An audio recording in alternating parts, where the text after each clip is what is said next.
Buenos días, tardes a todos y a todas. Bueno, celebramos este mes con la cuarta sesión del seminario Manifestaciones Rupestres, esta vez con una gran investigadora y amiga querida, la arqueóloga Carmen Pérez Maestro. Rápidamente presento a Carmen. Carmen es licenciada en Geografía e Historia con un énfasis en Prehistoria y Antropología Americana por la Universidad Complutense y doctora en Historia, Cultura y Pensamiento por la Universidad de Alcalá.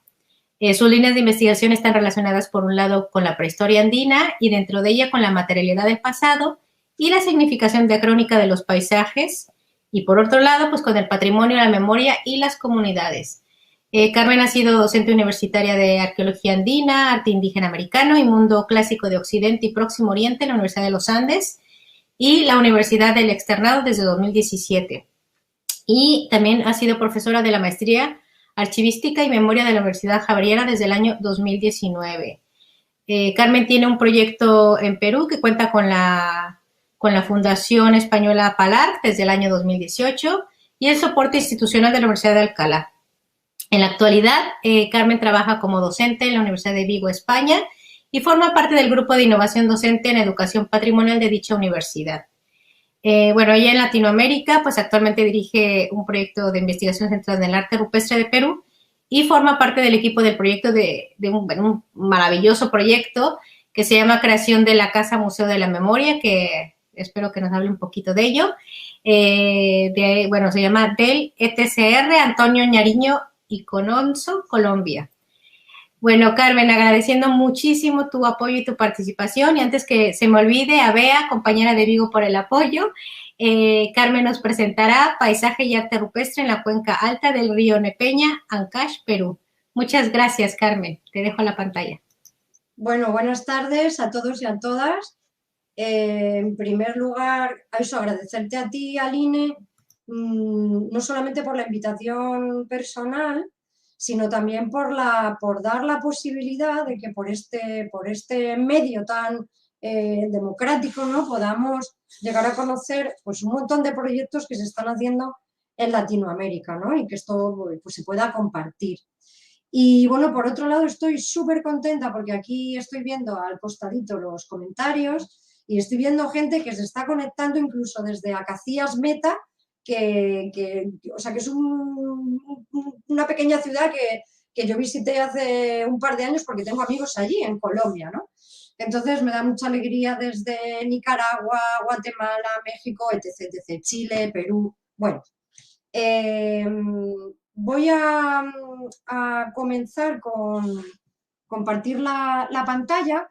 Lo que sí es que las preguntas las vamos a hacer todas al final, cualquier cuestión que tengáis. Voy a procurar que la charla no dure más de 45 minutos, aunque yo me enrollo, como decimos aquí, como las persianas. Pero bueno, he hecho una presentación que creo que ha quedado bastante curiosa, bonita, con unas imágenes bastante llamativas, un poco para que no os aburráis tampoco, ¿vale? Bueno, voy a compartir, como siempre, a ver si esto ya lo hemos probado hace un rato y ha funcionado perfectamente. Tú me dirás ahora, Ali, si está todo perfecto, si se comparte la pantalla completa. Está todo perfecto. Me salgo Vale. ya, pues.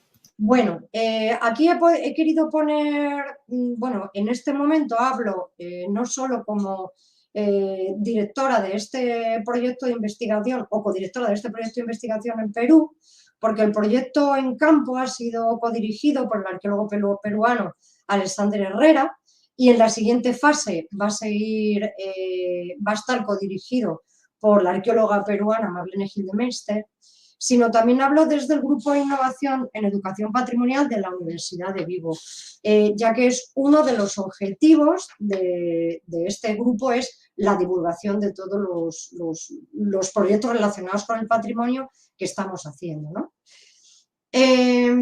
Bueno, ahí tenéis mi correo electrónico por si tenéis alguna cuestión. En todo caso, si no lo podéis apuntar, Aline, en cualquier momento me podéis escribir para hacerme alguna consulta al respecto de todo lo que yo os voy a contar aquí. Es un poquito raro porque yo no veo la imagen de ninguna persona, ni de Aline siquiera en la pantalla, así que estoy como un poco así perdida frente al computador. Aquí tenéis una especie de esquemita de lo que vamos a hablar. Voy a hablar un poco del espacio, de los antecedentes de investigación en la zona, de las bases teóricas, las herramientas que hemos utilizado para el análisis del arte rupestre, la contextualización del arte, no solo paisajística, sino también arqueológica o, bueno, cultural. Y quería terminar un poco hablando de arqueología en comunidad, es decir, cuáles son las herramientas, una cosa que nos parece fundamental, cuáles han sido las herramientas para trabajar con las comunidades locales dentro del proyecto. Aquí os he querido poner esta imagen un poco para hablar de la continuidad en la pintura, en este caso, o la continuidad en la comunicación a través de la pintura en las rocas que existe, bueno, en el caso en concreto en todo Perú, ¿no? Porque precisamente las rocas del valle, y esto es una roca que está allí en el valle del que vamos a hablar, en el que hay pintada una iconografía que tiene relación con las montañas, con el río, y que precisamente representa, desde la actualidad y desde la contemporaneidad, sabemos que es el icono que representa un partido político, ¿no? Es decir, cómo estas iconografías tienen un significado que no, evidentemente no es el mismo que el que tuvo en el pasado, pero se sigue utilizando en el presente precisamente como eso, como un sistema de comunicación. Con este paisaje tan precioso del valle del que yo voy a hablar, que es la cuenca del Río Loco, ahora vamos a ver un mapita en el que veremos la localización exacta. Yo quería, en primer lugar, agradecer a todas las entidades participantes de este proyecto. Este proyecto se viene desarrollando desde el año 2017. Mi bagaje de trabajo con el arte rupestre en los Andes viene de finales de los 90, ¿no? Cuando hice trabajo de investigación en la cuenca del Titicaca, ¿no? Y todo eso quedó reflejado en una tesina doctoral. Y este proyecto comenzó en el 2017. Es un proyecto que es internacional, es decir, participan personas colombianas, peruanas, españolas. Está subvencionado por la Fundación Palar, que es una fundación española. Está gestionado por la Universidad de Alcalá y en concreto a todo esto hay que agradecer a la profesora Mimi Bueno por todo este trabajo de gestión y de apoyo. La codirección ha estado a cargo de Alexander Herrera y mía. Y luego hemos tenido de participantes a Jesús Maza, Carmela Alarcón, Boris Orjuela, Carlos Ciriaco, Silvia Arjona, Juan Gaspar Leal, bueno, gente extranjeros de Estados Unidos y de Francia y de Alemania que han participado en el proyecto. Y luego, sobre todo, quiero agradecer a la Asociación Caminemos Unidos. La Asociación Caminemos Unidos es una asociación local que es la que ha permitido que nosotros podamos estar allí, ¿no? A las comunidades y sobre todo a las comunidades locales. También al Museo Arqueológico de las Tecnologías Andinas, a la Universidad de los Andes, que nos han ayudado a la realización de los análisis Raman de los pigmentos, a Sonia Archila por prestarnos los microscopios electrónicos y a Judith Trujillo, que ya la conocéis porque ha dado una ponencia en estos simposios, en el simposio pasado, porque gracias a ellas hemos podido analizar algunos sedimentos con pigmentos, ¿no? Entonces, bueno, yo quería que vierais un poco cómo este tipo de proyectos necesita un equipo, no que necesite un equipo interdisciplinar, que siempre es bueno, sino que necesita un equipo que tenga gente de muchas disciplinas, ¿no? Aquí tenéis, he traído un par de mapitas, uno que fue publicado en mi tesis, es un mapa hecho en base a un inventario que salió en el 2013 sobre, en concreto, los puntitos azules que estáis viendo aquí son pinturas rupestres documentadas en Perú. Es del 2003, quiero decir que este mapa está un poco desactualizado. Y para que veáis, bueno, un poco no, bastante desactualizado porque es de hace un montón. Pero lo que quiero que veáis es estos puntitos rojos para que veáis la localización del lugar donde trabajamos.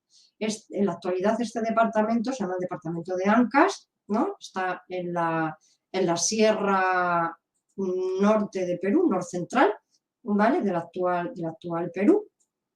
Y en el otro mapa he puesto un mapa de la última publicación que ha salido sobre la actualización de los trabajos de arte rupestre en diferentes partes del mundo, que se llama News of Rock Art. No recuerdo muy bien el nombre de la publicación, pero hay un capítulo específico al respecto de los últimos años, las investigaciones que se han hecho en Perú en concreto, en los últimos años, ¿no? Que ha sido publicado por Hosnit y por Liz González en este año pasado.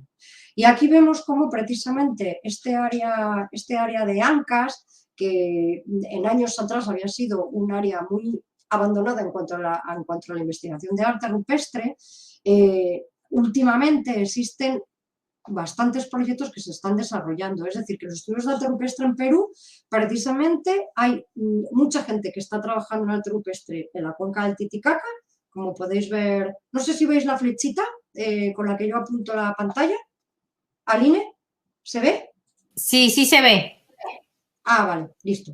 También en toda la zona de Arequipa y toda esta zona está viendo muchos trabajos. La zona amazónica, esta parte de la zona de San Martín, Amazonas, Cajamarca también está siendo muy estudiada últimamente.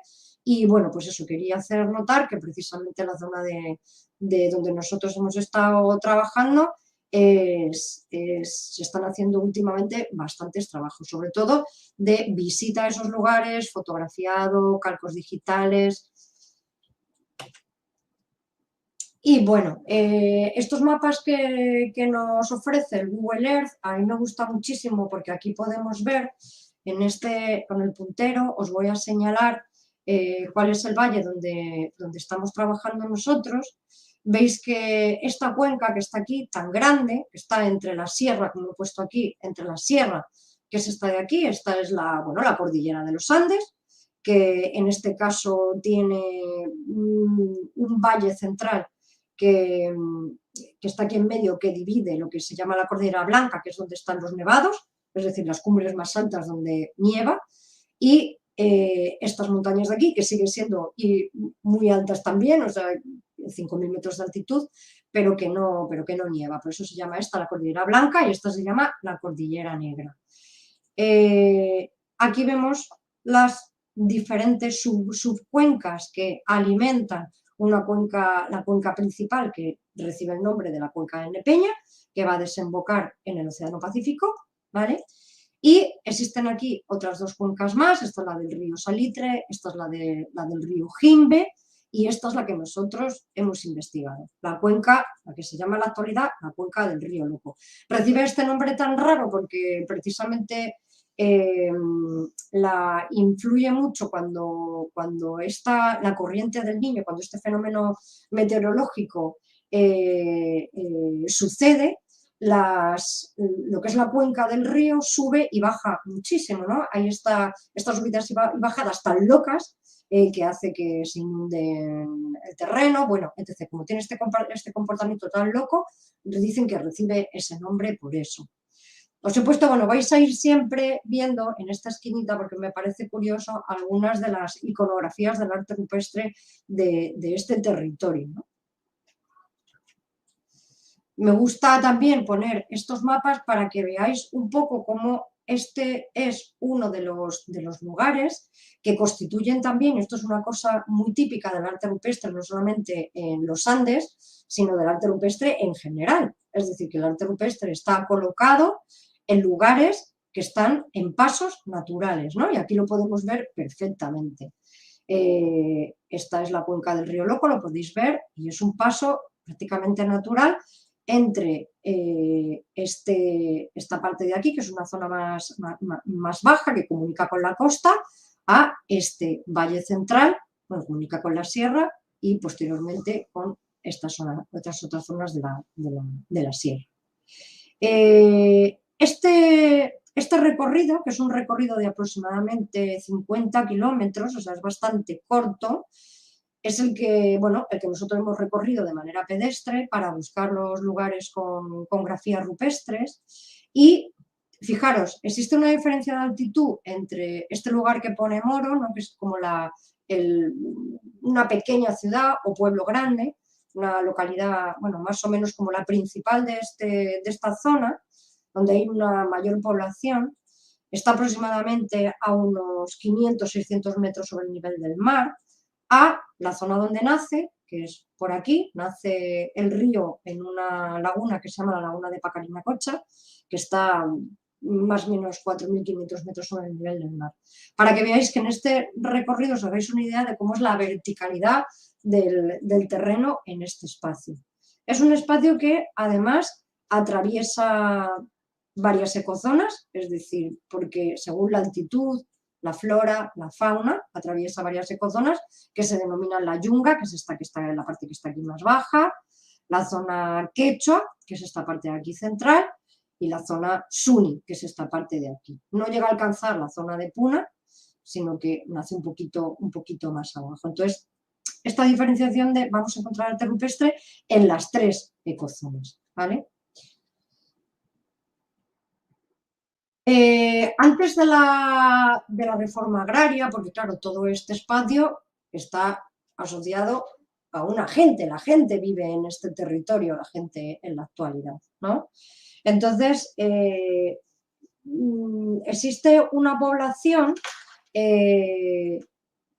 serrana, como dijéramos serrana, de origen que habla quechua, que está desde la parte, voy a poner otra vez el mapa anterior, desde esta parte más o menos que estoy señalando con el mapa, hasta la parte de arriba, ¿no? Todo esto es una zona quechua hablante, donde existen unos pequeños cultivos en chacra, en pequeñas chacras, ¿no?, en pequeñas áreas de cultivo. Sin embargo, de esta zona de aquí para abajo existe actualmente una zona de la gente es castellano parlante, sobre todo gente que viene de la costa. Es una zona donde hay un monocultivo porque así lo permite este área actualmente de aguacate o palta, ¿vale? Y la gente, y sí que existe una vez a la semana, en que la gente que vive aquí en la parte más alta se va hacia las partes más bajas para vender todos los productos que salen de sus chacras más pequeñas. Entonces es un lugar, sigue siendo un lugar en la actualidad de reunión, ¿no? Y esto es bastante curioso porque esto ya sucede incluso desde el periodo arcaico y así lo hemos visto en las diferentes intervenciones arqueológicas que hemos desarrollado. Bueno, perdón. Vamos a la siguiente. Entonces, yo quería hablar un poco de la organización campesina que existe en el lugar, desde la reforma agraria, que fue en 1969, que la cuenca, todo el terreno de la cuenca estaba en manos de grandes hacendados. La expropiación de estas tierras hace que se creen tres comunidades campesinas, ¿no?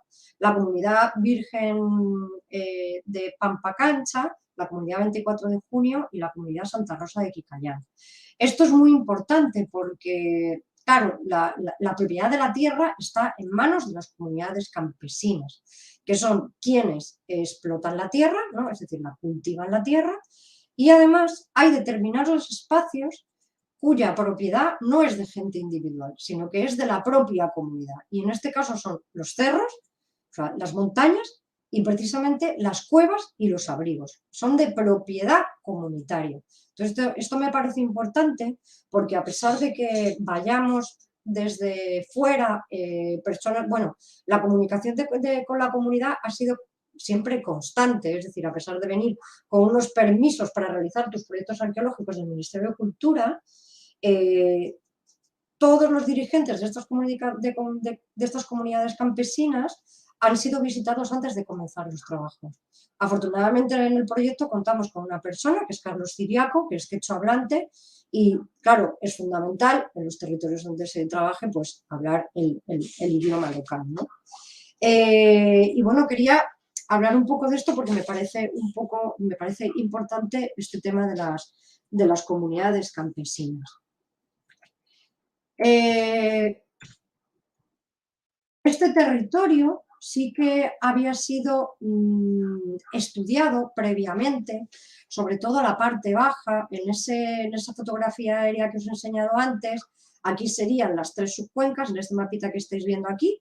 Este mapita es de 1968, es de Donald Prus, que fue un norteamericano que realizó una prospección, sobre todo, como podéis ver, en toda la zona de la cuenca del río Nepeña, que es la cuenca media y la cuenca baja, ¿no? Pero no realizó prospecciones en la cuenca alta, solamente en el comienzo de estas 3 subcuencas de las que yo os he hablado antes. Estos lugares, esta cuenca media y baja del Nepeño, sobre todo la cuenca media, tiene unos lugares arqueológicos monumentales. Entonces yo creo que esta arqueología monumental que tiene el valle puede que sea uno de los motivos por el que se ha hecho tantísima investigación arqueológica, no solamente por equipos nacionales, sino también por muchos equipos extranjeros, como norteamericanos o japoneses, en este lugar, ¿no? Y también yo creo que se le ha prestado poco atención al arte rupestre precisamente por esto, porque esta arqueología monumental dan ganas de estudiarla a todo el mundo que tenga relación con la arqueología. Aquí tenéis algunos lugares de diferentes cronologías, hay desde el arcaico tardío hasta, bueno, Pañamarca, que tiene también ocupación moche, Puncurí, Paredones, Siete Huacas, Pañamarca, solo para que veáis estas imágenes y os entren un poquito de ganas para que viajemos, ¿no? Ya que no podemos viajar tanto ahora por el COVID, por lo menos que para que viajemos con estas imágenes.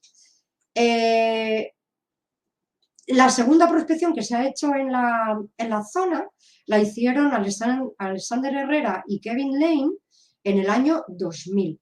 Ellos hicieron una macro prospección durante varios años y bueno, este mapa es de ellos, no es mío, este mapa que estáis viendo, y veis que se hizo una prospección bueno, pues en toda esta cuenca, entre la Cordillera Negra y la Cordillera Blanca, y hicieron prospecciones sobre todo en esta cuenca de aquí que llega hasta Pamparomás y también en toda la cuenca del río Loco. En esta prospección ellos realmente solamente documentaron un lugar, un sitio con arte rupestre, ¿vale? Un sitio con pinturas, ¿vale? Que es un sitio que hemos revisitado en nuestro proyecto y que luego vais a ver. Con respecto a pinturas rupestres se conocía otro lugar, de hecho fue documentado por María Advíncula, esta imagen que estáis viendo aquí que se llama Yurapecho, ¿no? Que está en esta parte de aquí, en la parte alta de Pamparomás.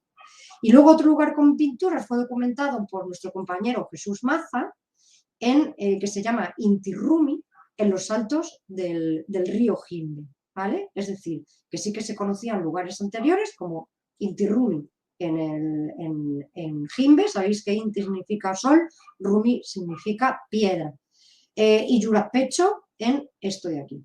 Y en la cuenca del río Loco, sitios con pinturas se conocían el que documentaron Alexander Herrera y Kevin Lane, que se llama Motumachay.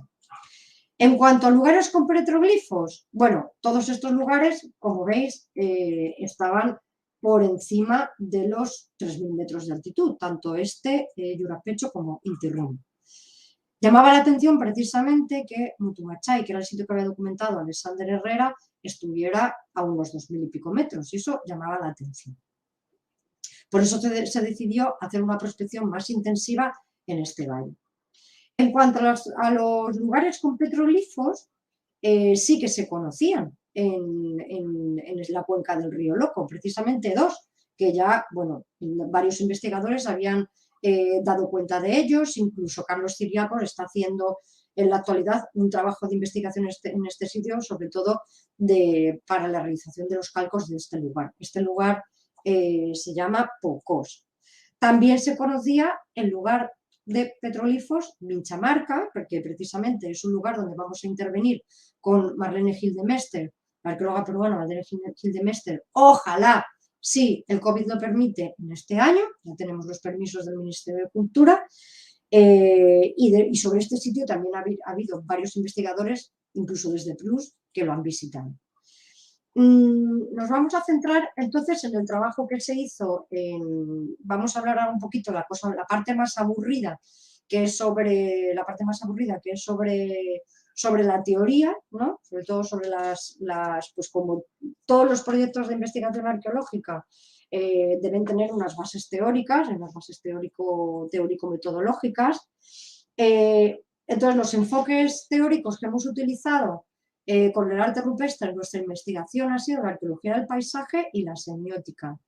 Este tipo de trabajos ya han sido utilizados sobre todo en Chile y en Argentina, el acercamiento a través de estas bases teóricas, y en Perú, además precisamente en este departamento de Áncash, los trabajos de Gordon Ambrosino, que se hicieron un par de años antes de los que hicimos nosotras, también tuvieron estas bases teórico-metodológicas. Sobre todo, lo que queremos ver es las características espaciales de los lugares con arte rupestre y establecer esos vínculos físicos entre determinadas características del paisaje y también establecer unas relaciones de visibilidad entre los lugares con arte rupestre y esas determinadas características del paisaje, ¿no? En cuanto a la semiótica, utilizar este enfoque teórico es desde nuestra consideración del arte rupestre como un sistema de signos que, bueno, desde nuestro punto de vista occidental, por un lado occidental y por otro lado contemporáneo, consideramos que no vamos a poder llegar a interpretar, pero sí no vamos a poder llegar a acercar no a los significados, sino de por qué están en esos lugares, ¿no?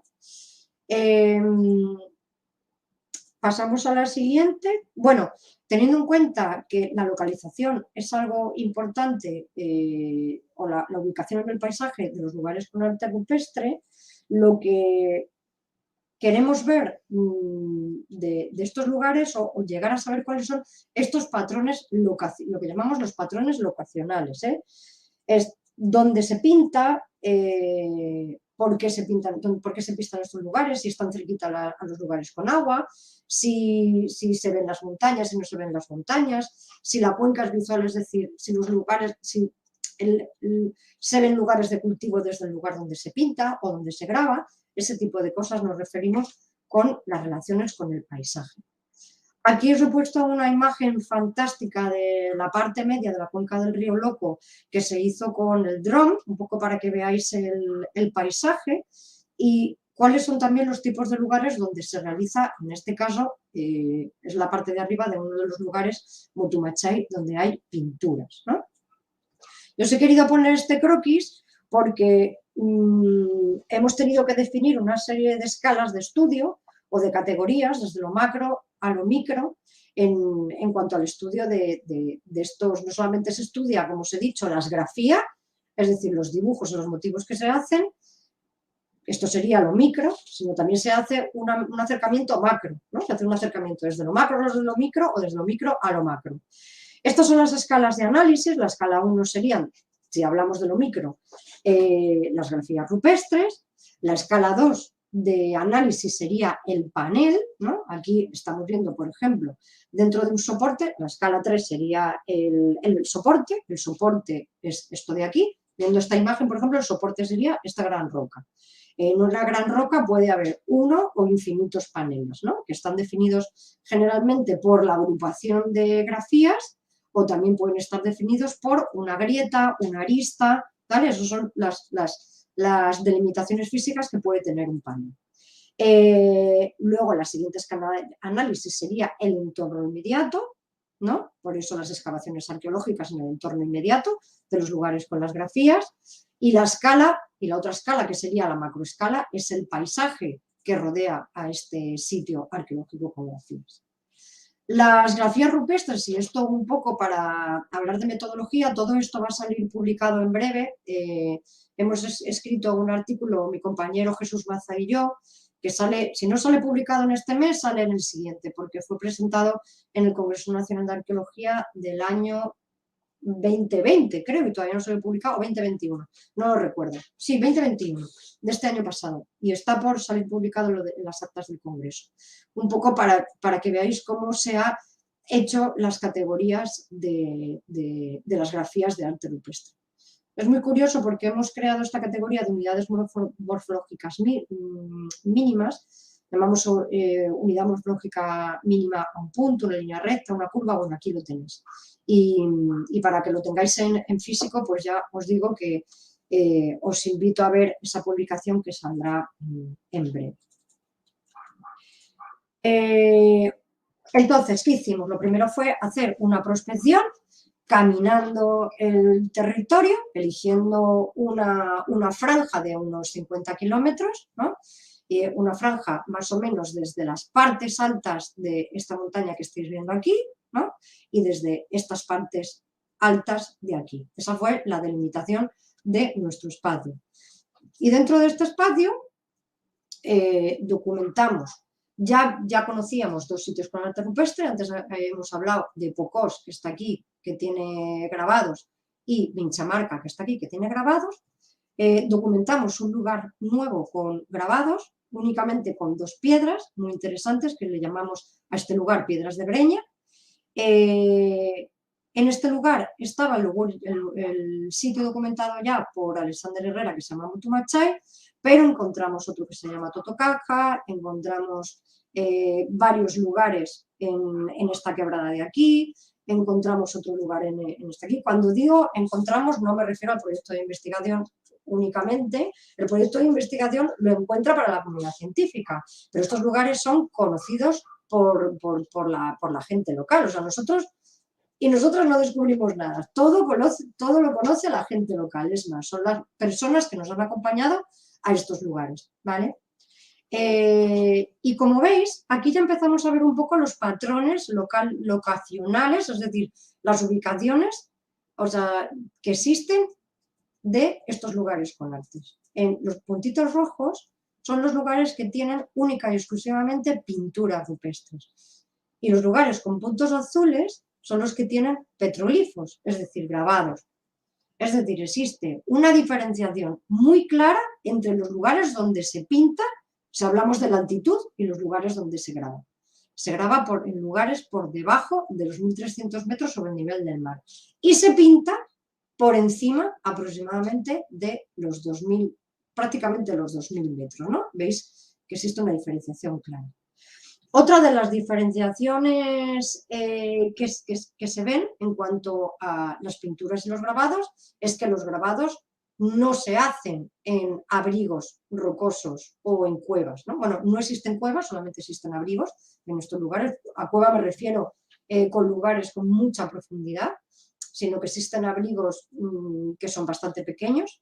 Los grabados se hacen en boulders, en bloques grandes, como hemos visto en las imágenes de antes. Y las pinturas, a excepción de este lugar de aquí, porque no existen lugares donde hayan abrigos, estos de aquí se hacen en lugares que tienen abrigos, en lugares que, como decía Margaret Conkey, son lugares que pueden haber servido como lugares de agregación, donde mucha gente se puede reunir y donde a mí esto me parece muy interesante, que una de las características de los abrigos con pinturas son lugares, uno, donde se puede reunir mucha gente y dos, que las pinturas son completamente visibles, ¿no? Es decir, no necesitas meterte en un hueco donde solo quepa una persona y las pinturas solo la puede ver una persona, ¿no? Sino que son lugares bastante grandes, igual que los lugares donde están los petroglifos, que los petroglifos los puedes rodear, los puede ver mucha gente, ¿no? Bueno, es un poco en cuanto a los... otra cosa de las que yo quería hablar era un poco de la visualidad de estos lugares. Los lugares donde se pinta, y esta imagen también es una imagen hecha con dron y es muy interesante, porque precisamente en esta imagen se puede ver lo que llamamos la visualidad, ¿no? Es decir, cómo es percibido visualmente ese lugar donde están las pinturas desde el exterior, ¿no? Y como veis, es un lugar completamente monumental, ¿no? Como dice María Cruz de Rocal, es un monumento natural dentro del paisaje, ¿vale? También esa visualidad se ve en los colores de la piedra. Este lugar, como ya os he dicho antes, Vichaymarca, y precisamente no se graban todas las piedras que se tienen en el paisaje, se graba precisamente en unas piedras que tienen un color especial, que tienen un color rojizo, ¿vale? O sea, no sabemos por qué se elige esta piedra para grabar, pero sí sabemos que no sabemos el significado de los motivos que se graban, pero sí sabemos que se tiene preferencia por elegir esas piedras para grabar. Otra de las cosas que estudiamos en el proyecto, y sigo hablando un poco de metodología porque me parece interesante a la hora que, sobre todo la gente que está conectada a este seminario, es gente estudiante, es un poco, pues eso, seguimos hablando de metodología por eso. Se han hecho un par de análisis con sistemas de información geográfica, este trabajo lo ha hecho Jesús Maza, el arqueólogo peruano Jesús Maza, y se han hecho análisis de cuenca visual, es decir, qué es lo que se ve desde esos abrigos, ¿no? Y precisamente lo que se ha descubierto que la cuenca visual no es muy amplia, ¿no? Porque es en lugares, o sea, la orografía, como ya hemos visto antes, es muy abrupta, entonces la cuenca visual no es muy amplia, no se ven muchas cosas, pero siempre hay en esa cuenca visual un mundo de agua y sobre todo las montañas más altas, ¿no? Los cerros. Recordemos que en los Andes, ¿no? Los apus, las montañas son elementos sagrados, ¿no?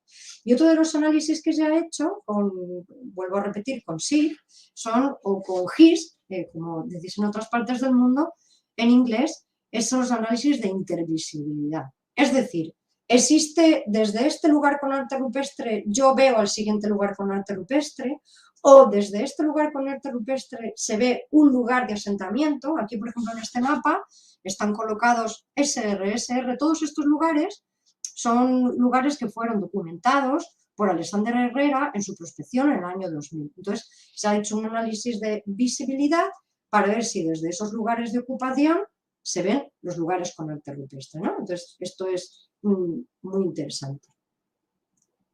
Bueno, esto se refiere a la visibilidad desde los abrigos. Aquí podéis ver algunas de la visibilidad real que se hace con montaje de fotografías desde estos lugares donde, en este caso, desde donde se pinta.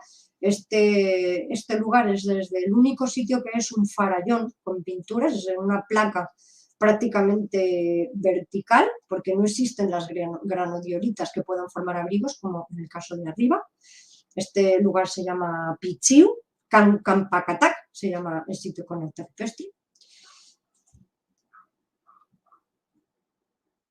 Y bueno, ahora quería hablaros un poco de cómo se ha hecho ese registro gráfico. Una vez que se llegan a los lugares, con el arte rupestre no solamente se rellenan una serie de fichas en las que, bueno, pues se ve la visibilidad, la pendiente, el acceso, la cercanía a los ríos, si está colocado en un lugar de paso, sino que se hace también el registro de las diferentes grafías que existen. En este caso nosotros nos hemos centrado en esta primera parte del proyecto en las pinturas. Y a partir de este año lo que nos vamos a centrar van a ser en los grabados y específicamente en el sitio que ya os he dicho antes. ¿Por qué? Porque es muy interesante esa comparación iconográfica, no solamente entre las grafías que se hacen pintadas o grabadas, para saber si es la misma gente, la que pinta, la que graba, sino también para ver un poco las cronologías, ¿no? Si se están haciendo al mismo tiempo las pinturas y los grabados. Bueno, hablar un poco también de la dificultad, de la técnica, pero bueno, todo esto, hasta que no hagamos los cálculos digitales de todas las grafías grabadas, no lo vamos a llegar a saber. Y sobre todo porque lo que pasa sobre todo con las pinturas es que no existen grafías que sean similares a los dibujos que podemos encontrar en otros soportes, en la cerámica, es decir, que esa cronología relativa que nos puede un poco ayudar a saber cuáles son los momentos en los que se han realizado las pinturas, no lo podemos hacer, ¿vale? En cambio, creemos que con los grabados va a ser más fácil, ¿no? Porque sí que aparece una iconografía que puede verse representada en otros soportes como los textiles o la cerámica. Entonces, bueno, os voy a contar aquí un poquito el proceso, voy a ir viéndolo ahora porque, bueno, ya llevo un montón de tiempo y todavía no llevo ni la mitad. Bueno, un poco para que veáis el proceso de lo que hemos hecho. Hemos hecho la fotografía, ha venido un fotógrafo. Yo creo que es fundamental que haya una persona que sepa hacer buenas fotos cuando se trabaja con arte rupestre. Esta fotografía bueno, se ha guardado en RAW, es muy importante que se guarde en RAW, que tiene mejor calidad, se ha pasado por Lightroom, se ha pasado muchas de ellas por D-Stretch, ¿no? Que es un programa altamente utilizado en arte rupestre en el mundo y en Perú. Ha sido súper útil en nuestro caso. Aquí os he puesto un par de ejemplos en los que la fotografía real veis que no se ve nada y en la fotografía pasada por D-Stretch se ven los iconos, ¿no? Aquí está el muñequito ese que veis aquí representado. O por ejemplo aquí, ¿no? Que de repente se pasa por el D-Stretch, por este programa, y aparece un venado impresionante, ¿no? Que aquí tenéis en el calco digital. Luego el calco digital se ha hecho con Illustrator. También hemos hecho fotogrametrías, ¿verdad? Fotogrametrías la fotogrametría se ha hecho también en otros lugares de Perú, ¿no? Se está haciendo en Toro Muerto, se ha hecho en Palpa, en geoglifos, se ha hecho en petroglifos en Ica, se ha hecho en pinturas en Arequipa también. En Ancas lo ha hecho también Gordon Ambrosino, es decir, que fotogrametrías con arte rupestre se han hecho en otros lugares de Perú. Aquí tenéis un poco cómo se hace todo este proceso. Se ha utilizado Agisoft de Photoscan para las fotogrametrías. Bueno, eso en cuanto a metodología. Y una cosa muy importante, todo este registro nos ha permitido dividir las diferentes grafías o motivos, clasificar en cánones y patrones. Es decir, los cánones nos ayuda a saber qué es lo que se representa y los patrones nos ayudan a ver de qué manera se representa. Y para no enrollarme mucho con esto, pero sí para que tengáis un ejemplo, os he puesto aquí algunas tablas de las que hemos hecho, ¿no? El canon, por ejemplo, humano, tiene una serie de patrones, es decir, se representa al ser humano y estas son las diferentes maneras en cómo se representa el ser humano, ¿vale? Por ejemplo, el canon cérvido. Claro, esto nosotros estamos identificando que esto es un reptil desde nuestro punto de vista occidental, ¿no? A lo mejor esto no es un reptil, es decir, es muy subjetivo. Lo que estamos viendo reconocemos que es muy subjetivo, ¿vale? Otra de las cosas que nos parecen importantes a la hora de realizar estas separaciones de las diferentes grafías son, por un lado, algunas unidades morfológicas mínimas que ya vimos antes, como son estas líneas, como son los puntos, que además se repiten. Es lo que llamamos las series gráficas. Se repiten no solamente en los mismos soportes, sino se repiten también en diferentes soportes y en diferentes lugares. Y esto nos ayuda a saber, y esto habla mucho de movimiento, de movilidad y territorialidad, ¿vale? Esto nos ayuda a saber, pues si vemos, por ejemplo, estas grafías repetidas en varios paneles y en varios abrigos en diferentes lugares, podemos llegar a inferir por dónde se está moviendo la gente, ¿no? Que son las mismas personas las que están pintando en diferentes abrigos, ¿no? Otra de las categorías de las que hemos trabajado es el tema de las escenas, también, claro, desde un punto de vista muy subjetivo, ¿no? Que vemos las escenas porque pensamos que se han realizado esas grafías en el mismo momento, porque son del mismo color, porque están en un mismo panel, ¿no? Aquí tenéis algunos de los ejemplos de las escenas que se han identificado. Aquí tenéis algunos ejemplos, he puesto algunas imágenes de canon zoomorfo, ¿no? Dentro del canon zoomorfo tenemos, por ejemplo, el felino. En este caso, la gente local le dice el chanchito, pero realmente es de época prehispánica y no puede ser un chanchito, no puede ser un cerdito. Aquí vemos unas garritas, que tiene como unas garritas y una cola larga, por eso lo hemos identificado como, en este caso, como un felino. Hay cánones como por ejemplo este diseño que le llamamos indeterminado porque evidentemente desde, o por lo menos desde nuestro punto de vista, no podemos llegar, no podemos interpretarlo, o sea, no encontramos una relación entre lo que conocemos en la realidad y este dibujo y lo que quiere representar este dibujo, ¿no? Aquí tenéis otro ejemplo de series gráficas, ¿no? De unidades morfológicas mínimas que se repiten en un mismo panel, y lo que os hablaba antes, ¿no? Por ejemplo, esta grafía se repite en varios abrigos, con los mismos colores además. Entonces esto nos está hablando un poco de todo lo que podemos llegar a inferir con el arte rupestre, que lo consideramos como una materialidad más del pasado y a través del que podemos llegar a conclusiones muy parecidas a, por ejemplo, con otros elementos de la materialidad, como puede ser la cerámica o la textilería o el lítico, ¿no? Y aquí quería yo enseñaros un poco y hablaros de lo que llamamos las secuencias gráficas, es decir, igual que tenemos en las excavaciones arqueológicas, en el subsuelo, tenemos una serie de estratigrafías o momentos de ocupación del pasado, en la pared podemos ver una estratigrafía vertical. Es decir, los diferentes momentos en estos paneles se han pintado en diferentes momentos. Es decir, ha venido una gente y ha pintado, ha venido otra gente y ha pintado encima. O puede ser la misma gente que lo ha pintado en diferentes momentos. Eso es lo que llamamos las diferentes secuencias gráficas. Y precisamente estas secuencias gráficas han podido ser documentadas no solamente en algunos de los paneles, en algunos lugares, sino también han venido, ¿cómo diríamos? Pues que lo hemos podido comprobar que también ha sido una ocupación muy secuencial, cronológicamente hablando, en el subsuelo, ¿verdad? Las excavaciones arqueológicas. Este es el calco digital que se hizo en uno de los lugares, uno de los paneles, un abrigo en Quelquemachay, porque Quelquemachay es un sitio que tiene un montón de abrigos con pinturas, y aquí podéis ver los diferentes colores. A la hora, no he puesto aquí la escala porque era bastante grande, pero hemos utilizado la escala Munsell, porque ya sabéis que el tema de los colores es muy subjetivo, y la escala Munsell es una escala muy utilizada en la arqueología, que sirve sobre todo para las pastas de las superficies de la cerámica, que se utiliza para eso, pero la hemos utilizado en arte rupestre pues para que sea un poco subjetivo el tema de los colores, ¿no?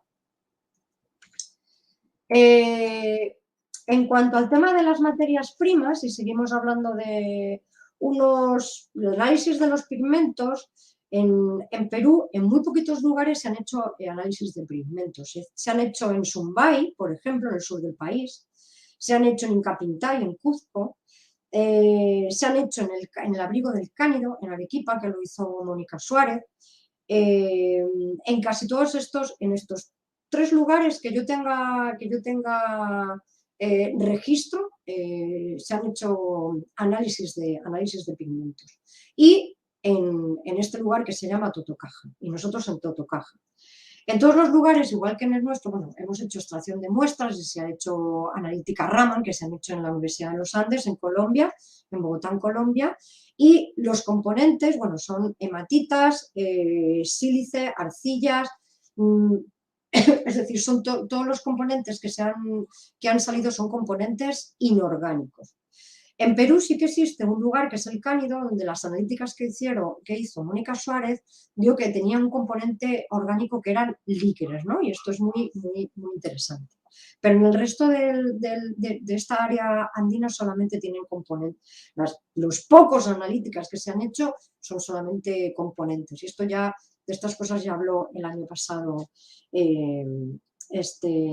Judith Trujillo. Más cosas con respecto a los pigmentos. Hemos hecho una especie de comparación etnográfica porque precisamente hay gente muy cerquita a 3 de los abrigos que utiliza estos pigmentos que son exactamente de los mismos colores que aparecen en las pinturas de los abrigos, las pinturas de época prehispánica, con los que pintan esta gente en las paredes. Aquí tenéis una imagen. Ellos no utilizan ningún tipo de aglutinante. Directamente aquí os he puesto una imagen de dónde se extraen estos pigmentos en la actualidad, los machacan y los mezclan con agua y duran muchos, muchos años. Estas pinturas Algunas de estas casas estaban pintadas de hacía años y siguen manteniendo el mismo color. Y precisamente aquí hemos hecho un análisis de, bueno, ¿cómo sería un análisis de captación de recursos, precisamente de los lugares con arte que están más cercanos? Voy a ir ya un poquito más rápido. Hemos hecho intervenciones arqueológicas en el subsuelo de dos de los abrigos. Este lugar se llama Motumachay. El arte rupestre está en esta pared, está en esta parte de aquí precisamente que tiene la planta delante y aquí arriba que se ve regular. Como veis que aquí es una roca y no hay sedimento, la excavación arqueológica se hizo en este abrigo que estaba completamente colmatado, pero que luego se ha visto que tiene muchísima ocupación.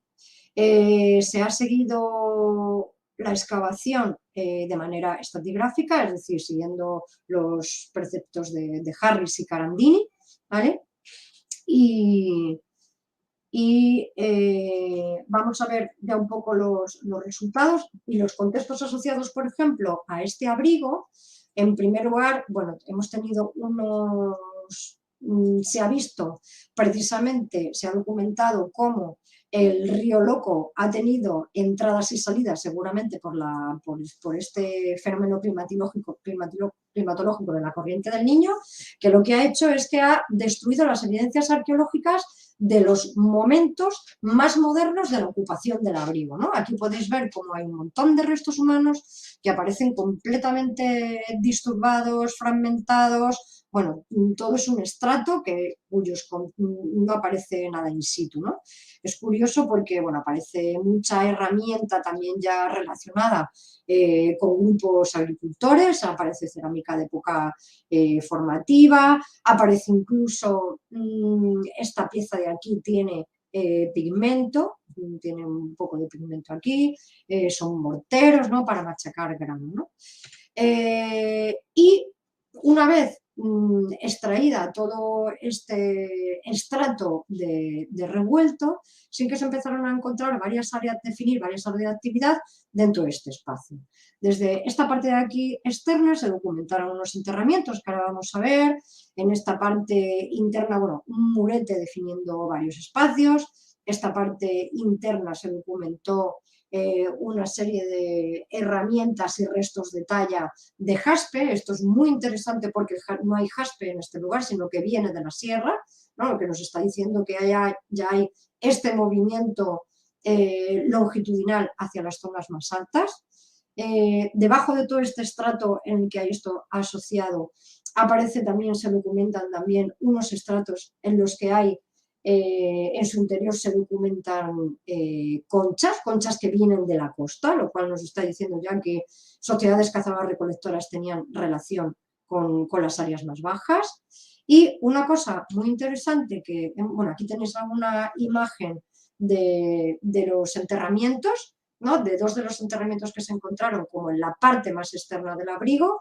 Son enterramientos muy típicos asociados a grupos cazadores, recolectores y que, según los análisis de carbono 14, son pues eso, del arcaico final. Únicamente en uno de ellos habría unas cuentas de collar de hueso. Bueno, esta central es de piedra. Aquí tenéis un pequeño mapa porque, bueno, es muy típico encontrar lugares con arte rupestres asociados a enterramientos en todos los Andes. Y luego, por último, una cosa muy interesante es que en los estratos más antiguos de este abrigo nos encontramos con elementos asociados o que podemos asociar al arte rupestre. Es decir, nos encontramos dos piedras con restos de pigmentos, aquí tenéis la imagen de una, y un mortero con restos de pigmentos. Es decir, parece que estos pigmentos que pueden estar asociados al arte rupestre se han encontrado precisamente en estas ocupaciones más antiguas del lugar. Aquí os he puesto otra imagen de piedras con restos de pigmentos por tener una comparativa con cosas que se han encontrado en otros lugares del Perú. Solamente en un lugar en Perú que esté en la bibliografía que yo haya leído se ha encontrado uno de estos morteros, es en Quelcatañi, al sur del país. También en las excavaciones que hizo Rabines, que está publicado en el año 71, en Toquepala se encontraron, él dice, unas piedras con manchas circulares que él lo asocia con algo ritual, pero que posiblemente puedan ser morteros. Y luego también encontró, hablando un poco también de estas herramientas que se utilizan para realizar las pinturas, habla de unas que se encontró unas ramitas con un mechón de rama de camelio, ¿no? Nosotros no nos hemos encontrado eso, pero sí nos parece importante haber documentado, y es la suerte precisamente de encontrar en la excavación algo relacionado con la ejecución. Otro de los lugares que hemos excavado ha sido Totocaja, es el lugar que habéis visto antes y ya va casi la hora que estoy hablando, que también tiene una ocupación de varias fases, ¿vale? Desde intermedio temprano hasta el intermedio tardío. Aquí tenéis el calco digital del panel, bueno, el panel central, no es que sea principal, porque aquí no hay panel principal y panel secundario, sino paneles en los que hay más pintura que otro, o pinta más gente o se pinta más, ¿no? Seguramente por las características físicas del lugar donde se pinta, por el color, por lo plano que es, ¿no? En el que precisamente se ven todas estas secuencias gráficas de las que hablo. Aquí, mirad, aquí está precisamente, sí que he puesto ¿cómo se llama? La escala Musa. Y luego, por último, quería un poco, así de manera muy cortita, incluir todas estas cosas que hemos visto pues dentro de otros lugares de los Andes centrales o de los Andes centro-sur. Precisamente los 3 lugares con grabados rupestres que se encuentran en la cuenca del río Loco podrían incluirse. Esto es un mapa elaborado por Gouffroy, dentro de lo que Gouffroy, que fue un francés, que hizo un libro que se llama El arte rupestre en Perú, ¿vale? Y él definió una serie de tradiciones, no solamente de las pinturas, sino también de los grabados, dentro de este área centroandina y andina del sur, ¿vale? Y estaría incluida dentro de lo que él llama la tradición B, ¿no? Un poco para introducirlo dentro de estas propuestas de Gouffroy. Por otro lado, en cuanto a la iconografía de los calcos que nosotros hemos realizado, que ha sido solamente de las piedras de Breña, y en esta piedra que se llama Piedra Elizabeth, que le pusimos ese nombre porque la dueña de la chacra donde está esta piedra se llama Elizabeth, pues ahí ya se quedó con ese nombre. El único elemento iconográfico que podemos encontrar en otros soportes es la famosa chacana, ¿no? O cruz andina, que aparece representada desde el formativo en múltiples soportes, ¿no? Es la única iconografía que puede tener una comparación parecida, ¿verdad?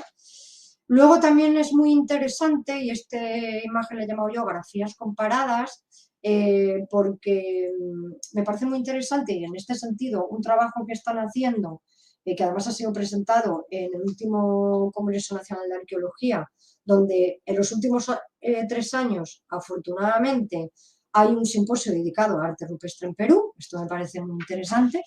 Y bueno, pues respecto al arte asociado al arcaico final y el periodo formativo que existe en diferentes lugares de pinturas. En este caso yo me he centrado sobre todo en la pintura en Perú, ¿no? Y ahí tenemos el mapa que he realizado al respecto. Y es muy interesante porque esto habla de territorialidad y de movimiento, es lo que decía antes, ¿no? Este tipo de iconografía. Y en este sentido yo decía que Alex Villar y Palomino están haciendo un trabajo muy interesante, sobre todo en esta parte de la provincia de Pasco, ¿no? Luego, por otro lado, quería hablar de una iconografía, una grafía que es bastante extraña en los Andes centrales y los Andes centro-sur, en pintura, que son las manos en positivo. Esos son los únicos lugares que yo haya encontrado dentro de la bibliografía, me puedo equivocar perfectamente, en los que se han encontrado manos en positivo, ¿vale? La única que está más o menos en la zona sur es en Huancavelica, ¿vale? Y el resto están todas en el área centro-norte y norte del Perú. Y luego una asociación también muy andina en pintura rupestre es el camélido con un círculo. Yo no puedo saber lo que significa, no podemos saber lo que significa, pero que es una asociación bastante común dentro del arte rupestre en los Andes. Yo quería, bueno, antes de terminar y hablar un poco del trabajo con las herramientas del trabajo con la comunidad, quería hablar un poco del futuro. Comienza este año el proyecto de investigación arqueológica Arte Rupestre del Río Loco, segunda parte. Ojalá podamos viajar a Perú en julio, agosto, no lo sé, ya veremos cuándo, pero para poder documentar y hacer unos buenos cálculos de este lugar y hacer esos mismos trabajos que hemos hecho con las pinturas, ¿no? Y ya por último, y no menos importante, que yo creo que es una de las cosas más importantes, pues es que son las 8, un poco hablar de cuáles han sido las herramientas o las metodologías participativas que hemos utilizado en la investigación, ¿no? Por un lado, lo primero que se ha hecho, ya os lo he contado antes, es hablar con todos los dirigentes de las comunidades para solicitar los permisos para trabajar en estos territorios. La segunda manera que hemos tenido ha sido comunicar a través de estas redes, uno de Radio Moro, que es una radio que se escucha desde las 4:30 de la madrugada en todo el valle, que habla sobre todo de temas agrícolas, para que la gente nos pueda escuchar qué es lo que se está haciendo o en qué consiste el proyecto.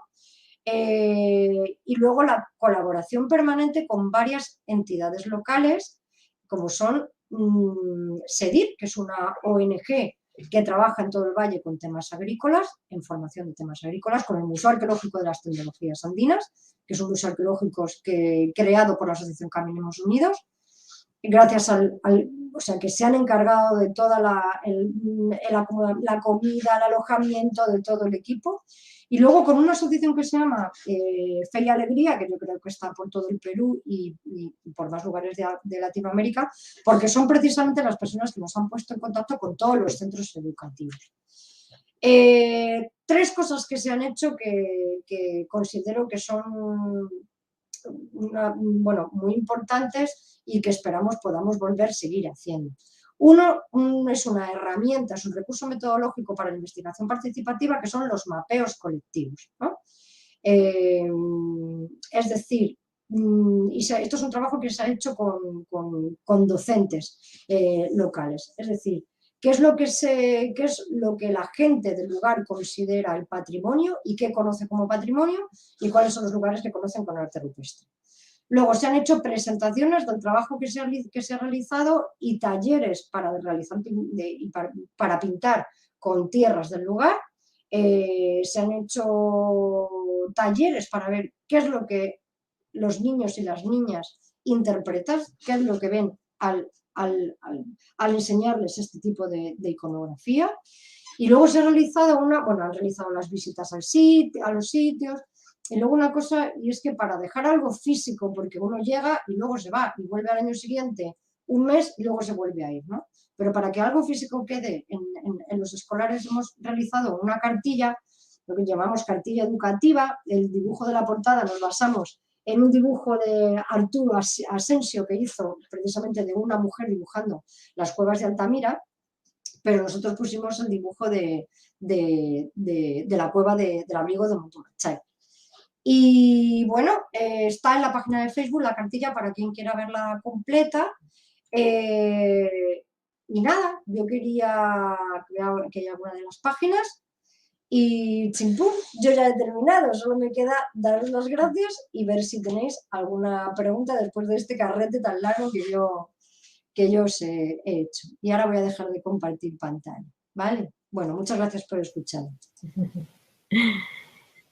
A ver, vamos a acomodarnos. Listo. Muchísimas gracias, Carmen. Ha sido un trabajo muy completo, perfectamente explicado y sobre todo, bueno, esto último con la inmersión que haces con las comunidades, el respeto a sus territorios, a su cosmovisión, la apropiación del paisaje, me ha parecido maravilloso, ¿no? Y lo de los colores en las rocas, solamente por dar un comentario rápido, me recordaba mucho a lo que presentó Luis Martos con lo de Argentina, que sería interesante en su momento compararlo, ¿verdad? Te voy a pasar las preguntas, te salen en la pantalla. Soy capaz de responderlas. Y eso, para que te alcance a contestar todas, pues rápidamente. Sí las ves, ¿no? Sí, ¿considerarías que el graffiti es la continuación actual de alguna manera del arte rupestre? Claro que sí. Claro que sí, porque es una manera de hacer dibujos en un espacio, bueno, en el caso de algunos lugares, ¿no? Porque sabemos que muchos sitios con arte rupestre, por ejemplo del Paleolítico, están en lugares donde no lo ve nadie, donde solo puede entrar una persona y ya, ¿no? No son lugares para el común, no son espacios de la gente. Entonces, me parece muy interesante esa comparación, sí, sí, claro. Yo creo que puede ser una comparación actual. Lo que pasa es que un graffiti actual podemos llegar a saber lo que significa, ¿no? Porque además está el autor o la autora que lo ha hecho, vive, está en la actualidad y te lo puede contar, ¿no? Y es fácilmente interpretable. Y el arte rupestre del pasado no podemos interpretarlo desde nuestro punto de vista.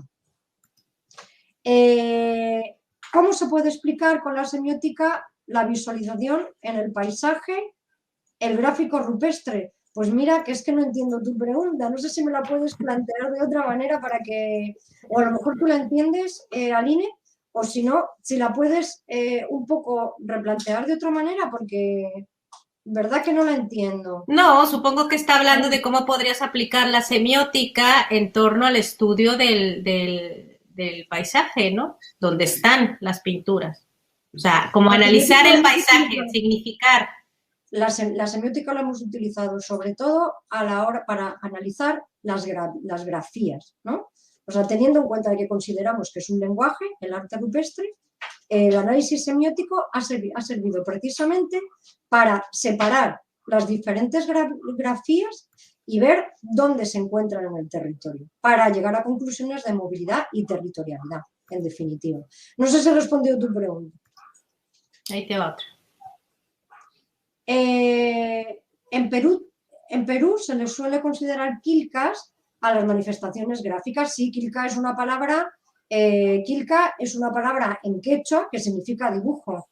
Así que me parece muy bien que muchas personas le llamen quilca, claro que sí, o sea, es el equivalente a grafías o es el equivalente a motivos, pero quilca es un dibujo. Una quilca puede estar, yo considero que una quilca puede estar hecha en una piedra o puede estar hecha en una roca. Sí, quilca es una palabra quechua perfectamente legible. Gracias, Laura. Mira, Laura, uy, mira qué emoción que me has escuchado, Laura. Precisamente, Laura es una persona que escribió un artículo con respecto a las series gráficas. Y yo me he basado en el artículo de Laura Art o sea, me pareció súper interesante porque existen diferentes tipos de series gráficas, las que se repiten en un mismo panel, en un mismo soporte, las que se repiten en los mismos lugares. Entonces aquí, personalmente, quiero dar las gracias a Laura. Han determinado secuencias temporales de producción a nivel territorial entre motivos semejantes morfológicamente y de ejecución. Espérate que lea bien la secuencias temporales de producción a nivel territorial. No entiendo muy bien la pregunta. Imagino que quieres decir que un mismo motivo se pinta en un mismo momento determinado en el tiempo, ¿no? Es decir, por ejemplo, el muñequito así, con las manos así, se representa en el periodo formativo en el norte, en el centro y en el sur de Perú. ¿A eso te refieres? Yo creo que sí. Imagino que te refieres a eso. Ahora que nos bueno, ese análisis, la verdad, es que no hemos hecho un análisis territorial tan grande. No lo hemos hecho tan grande.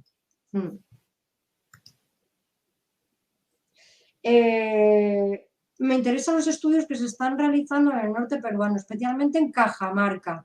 ¿Quiénes están trabajando en la zona cajamarquina? Mira, te voy a remitir para que veas exactamente quién está trabajando en esa zona en los últimos años. Te voy a remitir al artículo del que he hablado antes, de Hosnik y Liz González, ¿vale? Que se ha publicado en el 2021. Ahí viene cuáles son las personas que desde el 2015 hasta el 2020 están trabajando en las diferentes zonas del Perú. Bueno, Liz y Janus vienen el próximo viernes, que también a lo mejor que nos preparen el link y lo pasamos. Claro. La práctica andina de pintar y grabar en las rocas no desapareció en el siglo XVI. Hay un nuevo orden colonial, hay prejuicios entre los investigadores de no registrarlas por considerarlas sin significado. No, para nada, no hay ningún prejuicio, ninguno. Existe muchísima grabados, sobre todo grabados coloniales, sobre todo documentados en la zona, bueno, en general en todo Perú, pero sobre todo en la zona centro-sur de Perú. Y no hay, que yo sepa, no hay ninguno. Yo no he documentado pintura colonial ni grabados coloniales en este territorio. Sí que hay uno de los lugares que tiene una pintura filiforme, es un grabado filiforme, que es un muñequito, pero claro, yo no lo puedo identificar como colonial. Hay una iconografía que sí puede ser identificada como colonial, como personas montando a caballo, la representación de un cura o esas cosas, ¿no? La representación de una procesión. Eso claramente son grafías coloniales. Pero en el territorio donde yo he trabajado no las he encontrado. ¿Podría hablar un poco más sobre la metodología que han o utilizan para la comparación? Ya tienen algunos resultados. A ver, la comparación con otros soportes no hemos encontrado.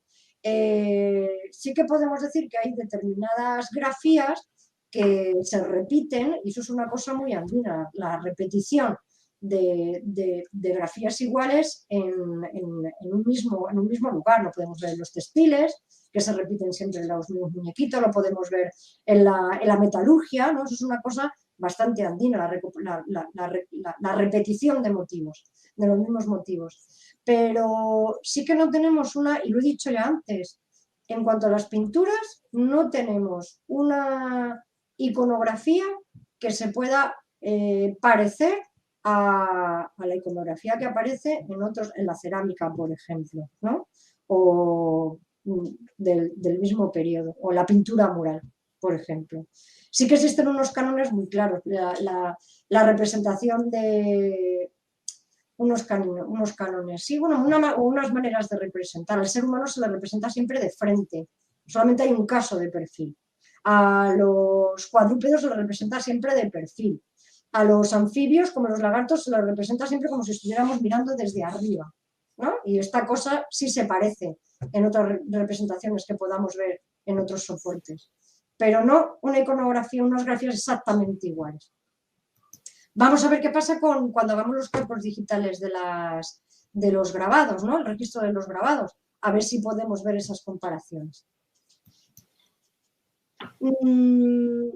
Existen publicaciones o enlaces a investigaciones realizadas, la metodología es muy buena y completa, sí. La tesis doctoral está publicada, la podéis ver, o sea, los resultados de todo esto están en una tesis doctoral y está online, en el repositorio de la universidad, ponéis mi nombre, Arte Rupestre Arqueología, Río Loco, Carmen Pérez Maestro, os sale el enlace a la tesis. El artículo específicamente de metodología sale ahora. Se han enviado otros artículos a otras revistas, pero está todo de momento la tesis doctoral está publicada en línea. Así que ahí lo ves todo. ¿Existe alguien que trabaje la pintura rupestre o grabados en el Valle del Mantaro? Uf, ahora mismo no te lo puedo decir, pero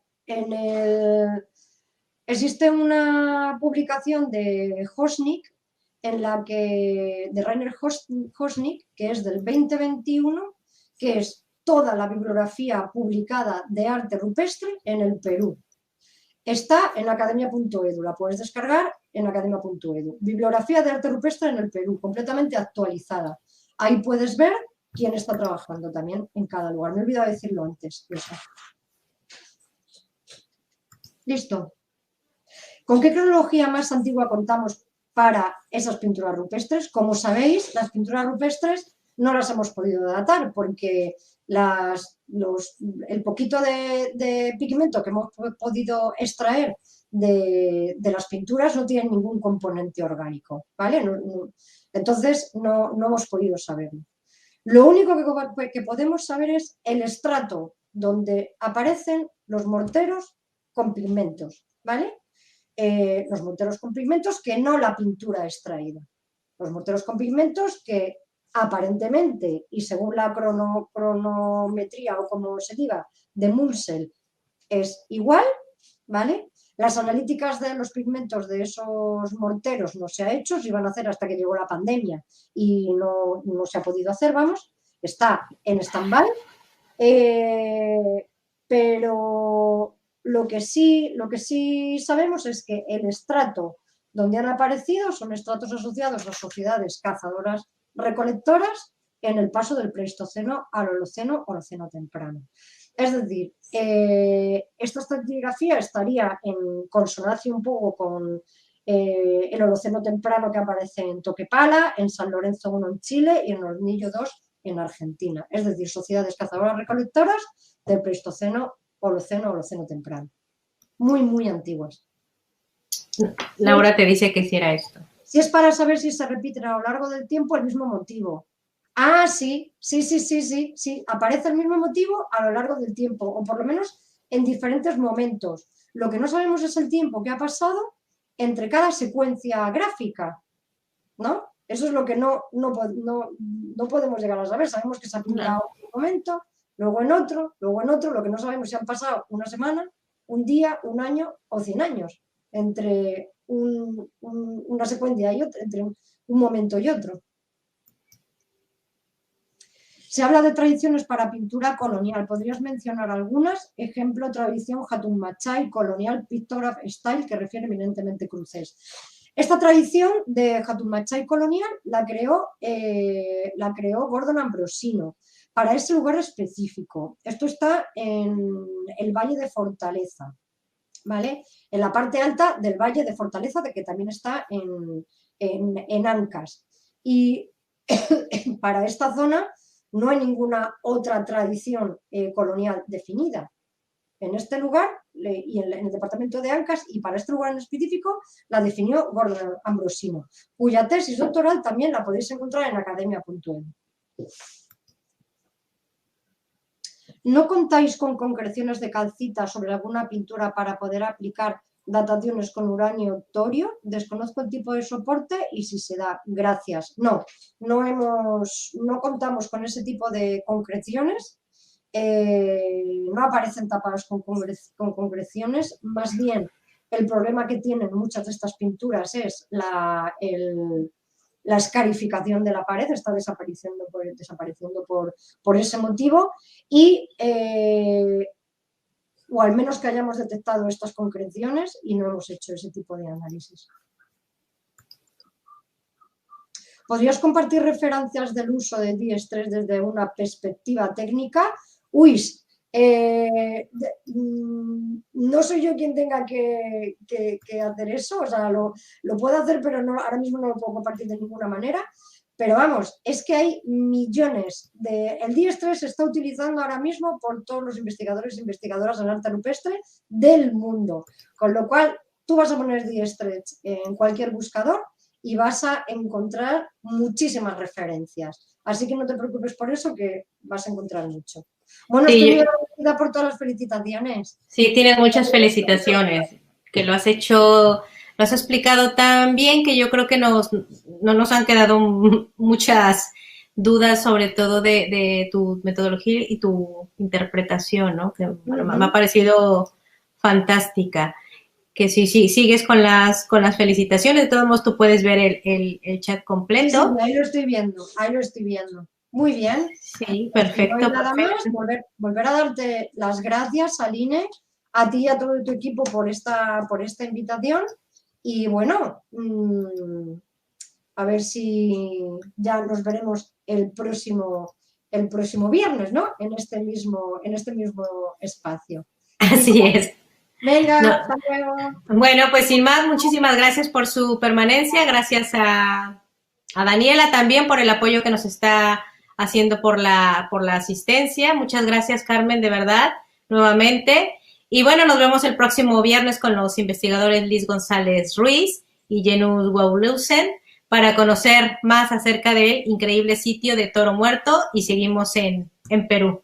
Muchísimas gracias y buenas noches y buenas tardes a todos. Chao.